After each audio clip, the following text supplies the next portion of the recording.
अस्सलामुअलैकुम। आज की हमारी क्लास उर्दू अदब के एक मशहूर अदीब और मुसन्निफ कृष्णचंद्र के बारे में होगी। इस क्लास में हम कृष्णचंद्र की हालात ज़िंदगी से मुतालिक अहम फैक्ट के बारे में जानकारी हासिल करेंगे, जो एग्ज़ाम के पॉइंट ऑफ व्यू से बहुत इम्पोर्टेंट होने वाले हैं। इनके हालात ज़िंदगी पर नज़र डालते हैं। जैसे कृष्णचंद्र की पैदाइश 1914 में भरतपुर में हुई थी। कृष्णचंद्र की पैदाइश 1914 में भरतपुर में हुई थी।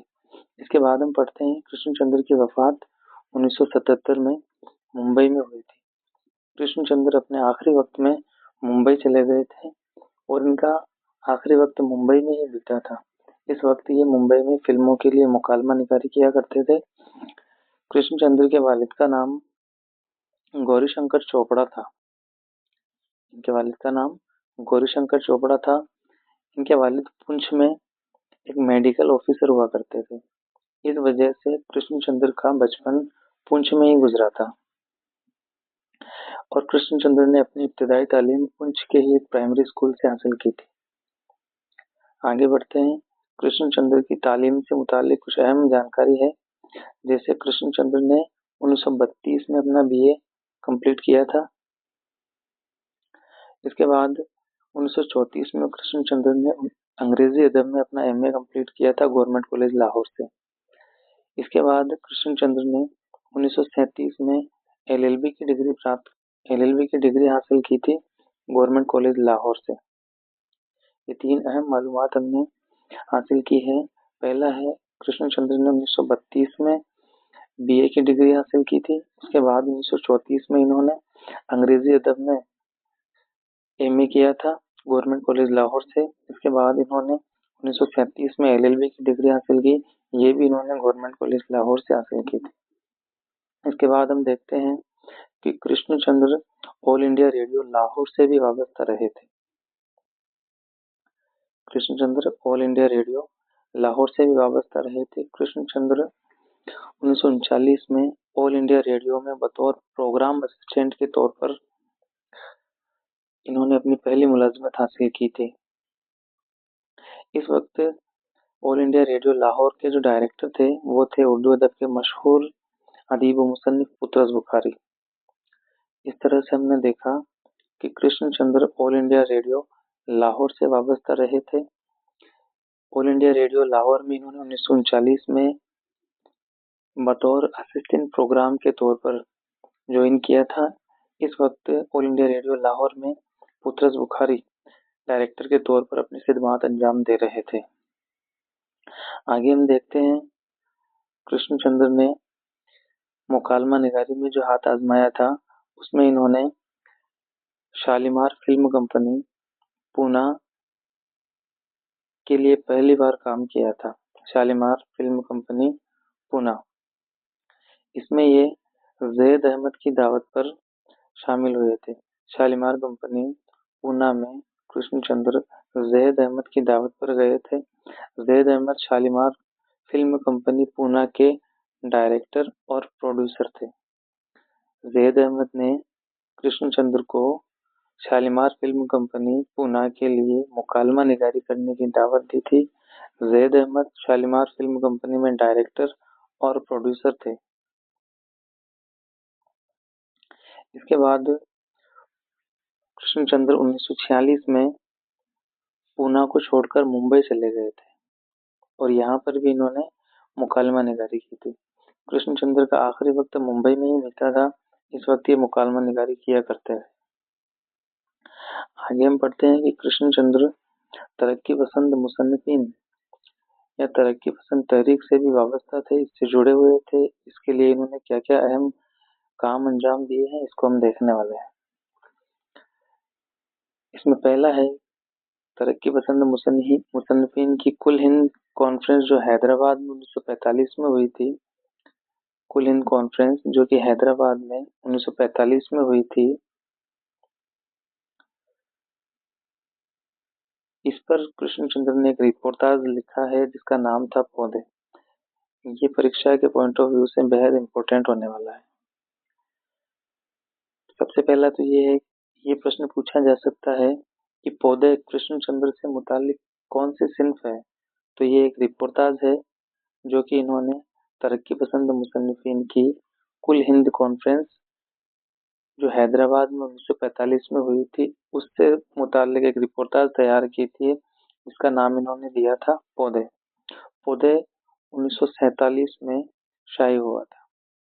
तो अब अगर एग्जाम में ये पूछा जाए कि पौधे कृष्णचंद्र का क्या है, तो ये एक रिपोर्टाज है जो कि इन्होंने तरक्की पसंद मुसन्निफिन की कुल हिंद कॉन्फ्रेंस हैदराबाद जो कि 1945 में मुनक्कद हुई थी उस पर इन्होंने एक रिपोर्टाज तैयार किया था पौधे के नाम से, जो कि 1947 में शाये हुआ था। आगे बढ़ते हैं। तरक्की पसंद मुसन्निफिन से मुतालिक इनका दूसरा कारनामा ये है कि इन्होंने कलकत्ता कॉन्फ्रेंस, तरक्की पसंद मुसन्निफिन की कलकत्ता कॉन्फ्रेंस में ये पंजाब की सूबाई अंजुमन की नुमाइंदगी कर रहे थे। तरक्की पसंद मुसन्निफिन की कलकत्ता कॉन्फ्रेंस में कृष्णचंद्र पंजाब की सूबाई अंजुमन की नुमाइंदगी कर रहे थे। आगे हम पढ़ते हैं।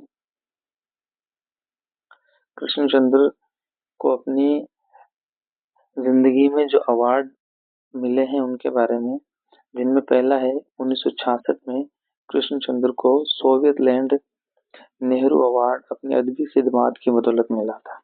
पहला अवार्ड था सोवियत लैंड नेहरू अवार्ड जो कि इनको 1966 में मिला था। इसके बाद दूसरा मिला भारत सरकार की तरफ से, हुकूमत हिंद की तरफ से 1969 में पद्म भूषण। इस पर हम स्टार लगा लेते हैं, ये परीक्षा के लिहाज से बेहद इंपॉर्टेंट है।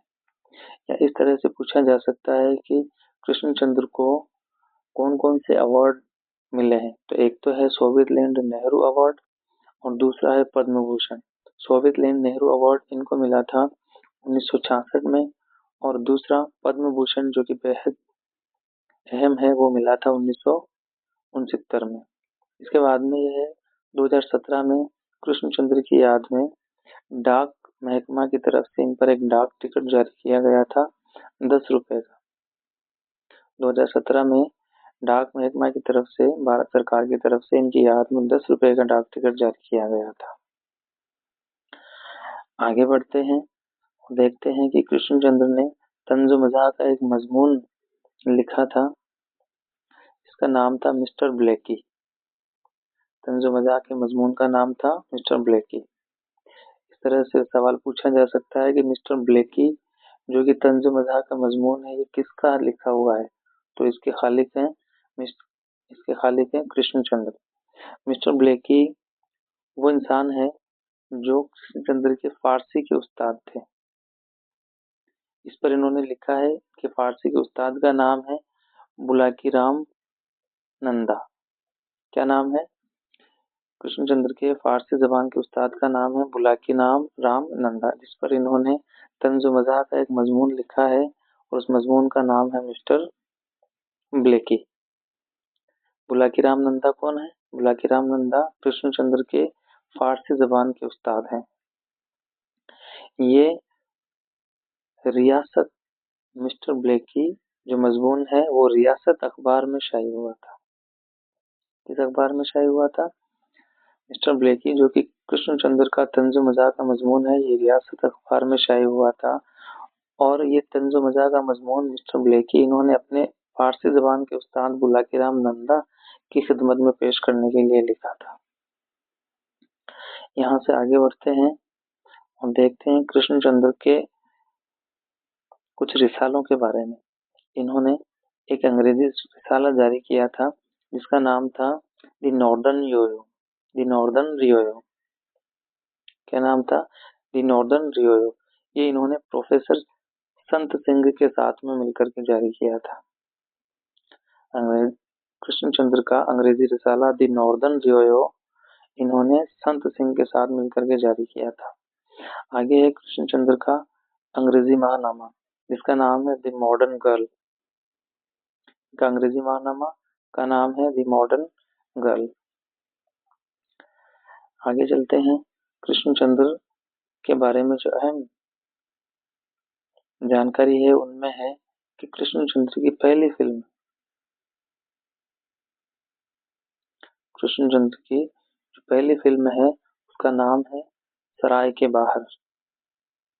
कृष्णचंद्र की पहली फिल्म का नाम क्या है? सराय के बाहर। ये फिल्म एक रेडियो ड्रामा पर आधारित है, उस पर मुबनी है। कृष्णचंद्र की पहली फिल्म का नाम है सराय के बाहर, जो कि एक रेडियो ड्रामा पर मुबनी है। यहाँ से आगे बढ़ते हैं। कृष्णचंद्र का पहला अफसाना, ये परीक्षा के लिहाज से बेहद इंपॉर्टेंट है, इस पर स्टार लगा लेते हैं। कृष्णचंद्र का पहला अफसाना है यरकान। पहला अफसाना कौन सा है? यरकान। यरकान 1936 में अदबी दुनिया लाहौर से शाये हुआ था। कहाँ से शाये हुआ था? अदबी दुनिया लाहौर। इस तरह का सवाल आ सकता है कि कृष्णचंद्र का पहले अफसाने का नाम बताइए, तो पहले अफसाने का नाम क्या है? यरकान। ये कहाँ से शाये हुआ था? ये अदबी दुनिया लाहौर से 1936 में शाये हुआ था। इसके बाद आगे बढ़ते हैं। कृष्णचंद्र का पहला अफसानवी मजमुआ, अभी तक हमने पढ़ा है कृष्णचंद्र का पहला अफसाना कौन सा है? यरकान। और इनका पहला अफसानवी मजमुआ कौन सा है? तिलिस्मे ख्याल, जो कि 1939 में शाये हुआ था। कृष्णचंद्र के अफसाना से मुतालिक हमने अभी तक दो मालूमात हासिल की है। वो ये है कि पहला इनका अफसाना है यरकान और पहला अफसानवी मजमुआ है तिलिस्मे ख्याल। ये दोनों ही सवाल परीक्षा के पॉइंट ऑफ व्यू से, एग्जाम के पॉइंट ऑफ व्यू से बेहद इंपॉर्टेंट है। यहाँ से आगे बढ़ते हैं।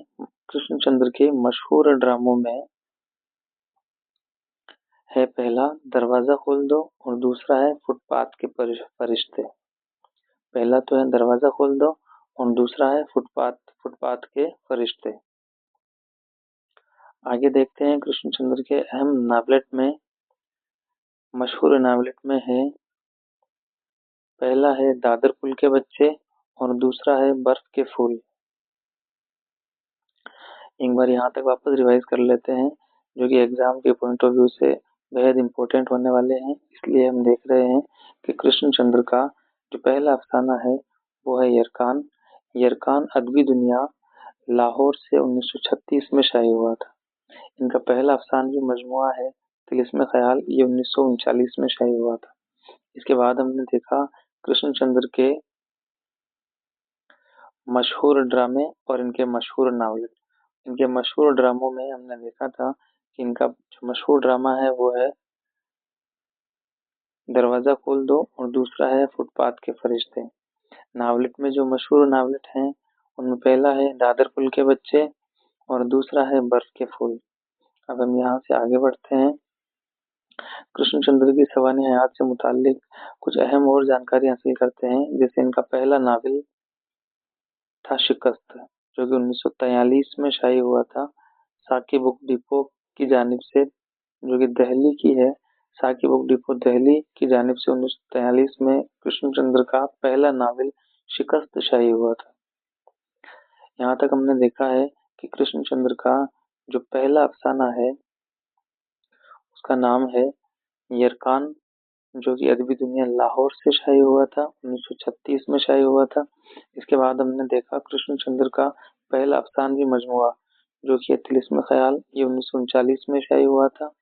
इसके बाद हमने देखा कृष्णचंद्र के मशहूर ड्रामों के नाम, जिनमें है दरवाजा खोल दो और फुटपाथ के फरिश्ते। इनके मशहूर नावलेट में हमने देखा है दादर पुल के बच्चे और बर्फ के फूल। इसके बाद हमने कृष्णचंद्र का पहला नावल देखा है जिसका नाम है शिकस्त। ये 1943 में साकी बुक डिपो दिल्ली में शाये हुआ था।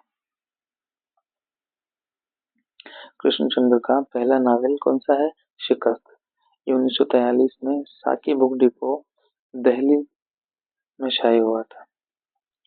आगे हम देखते हैं कृष्णचंद्र से मुतालिक कुछ अहम जानकारियां, जिनमें है कि कृष्णचंद्र ने के कुल अफसानवी मजमूए कृष्णचंद्र के कुल अफसानवी मजमूए कितने हैं? तो ये हैं 32।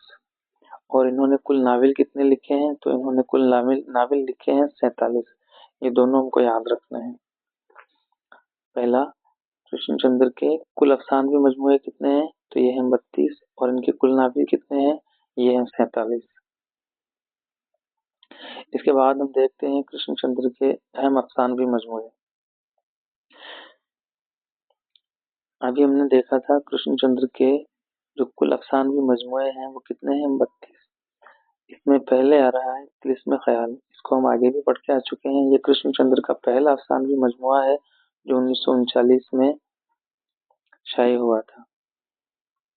एक और इनका अहम अफसानवी मजमुआ है अन्नदाता, ये 1944 में शाये हुआ था और इसका मौजू है कहत बंगाल। ये इम्पोर्टेंट सवाल हो सकता है एग्जाम के पॉइंट ऑफ व्यू से। एक तो ये कि कृष्णचंद्र का पहला अफसानवी मजमुआ कौन सा है, तिलिस्म ख्याल, ये 1939 में शाये हुआ था, ये इनका पहला मजमुआ है। इसके बाद हमने देखा अन्नदाता जो कि 1944 में शाये हुआ था और इसका मौजू था कहत बंगाल। इसके अलावा कृष्णचंद्र के कुछ अहम ड्रामों के नाम यहाँ पर हमने लिखे हैं, जिनमें है नजारे, हवाई किले, नए अफसाने, घूंघट में गोरी चले, पुराने खुदा, जिंदगी के मोड़ पर, हम वहशी हैं। ये एक अहम अफसानवी मजमुआ है, इसलिए इसके साथ में हमने सन भी लिखा है। इसका नाम है अहम अफसानवी मजमुआ, जो 1947 में हिंदुस्तान की आज़ादी के वक्त शाये हुआ था। ये सवाल कई बार परीक्षाओं में पूछा गया है कि हम वहशी हैं अफसानवी मजमुआ किसका है, तो इसका सही जवाब है ये अफसानवी मजमुआ कृष्णचंद्र का है। और ये कब शाये हुआ, तो ये 1947 में शाये हुआ था। आगे अहम अफसानवी मजमुओं में है टूटे हुए तारे, तीन गुंडे, समंदर दूर है, शिकस्त के बाद और नए गुलाम। शिकस्त के बाद और नए गुलाम। इसके बाद में हम देखते हैं अफसानवी मजमुओं में है मैं इंतजार करूंगा, एक रुपया, एक फूल, यूकेलिप्टस की डाली, हाइड्रोजन बम के बाद, किताब का कफन, दिल किसी का दोस्त नहीं, मुस्कुराने वालियां, सपनों का कैदी। और इसके बाद में है मिस नैनीताल, 10वां पुल। एक और अहम अफसानवी मजमुआ है इनका आधे घंटे का खुदा। और आगे है उलझी लड़की के बाल। कृष्णचंद्र को इनके अफसाना जहलम में नाव पर, इसके लिए इस अफसाना के लिए इनको सबसे ज्यादा मकबूलियत हासिल हुई थी। ये अफसाना जहलम में नाव पर इन्होंने 1937 में शाये हुआ था। इस अफसाने की बदौलत कृष्णचंद्र को सबसे ज्यादा मकबूलियत हासिल हुई थी। इसके बाद में हम देखते हैं कृष्णचंद्र के कुछ अहम नावल। पहले हमने पढ़ा था कि कृष्णचंद्र ने कुल 47 नावल लिखे हैं। उनमें शिकस्त इनका पहला नावल है जो 1943 में साकी बुक डिपो दिल्ली में शाये हुआ था। कृष्णचंद्र का पहला नावल है शिकस्त जो 1943 में साकी बुक डिपो दिल्ली में शाये हुआ था। इसके बाद हम इनके अहम नावलों के नाम देखते हैं, जिनमें है जब खेत जागे, तूफान की कलियां, आसमान रोशन है, 52 पत्ते, मिट्टी के सनम, 5 लोफर, सपनों की वादी, उल्टा दरख्त। इसके बाद में है और मोहब्बत भी क़यामत, एक गधा नेफा में, गधे की सरगुज़िश्त और चांदी का घाव। ये जो सभी हमने अफसानवी मजमुए और नावलों के नाम देखे हैं, इनमें अहम नावलों के नाम हमको याद रखने हैं। इसके अलावा इन तमाम नावलों को याद रखने के लिए सभी स्टूडेंट अपने अपने लिहाज से कोई ट्रिक बनाते हैं। हम लोग इसको एक ही कड़ी में पिरो करके एक कहानी के तौर पर आपके सामने पेश करेंगे, ताकि इन नावलों और अफसानवी मजमुओं को बेहद आसान तरीके से याद किया जा सकेगा। अगली हमारी क्लास कृष्णचंद्र के नावलों को याद करने की ट्रिक पर आधारित होने वाली है। तो चलिए आज हम इस क्लास का यहीं पर इख्तिताम करते हैं। अगर आपको ये क्लास पसंद आई हो समझ आई हो तो आप इसको लाइक और शेयर कर सकते हैं और चैनल को सब्सक्राइब कर सकते हैं। अस्सलाम वालेकुम।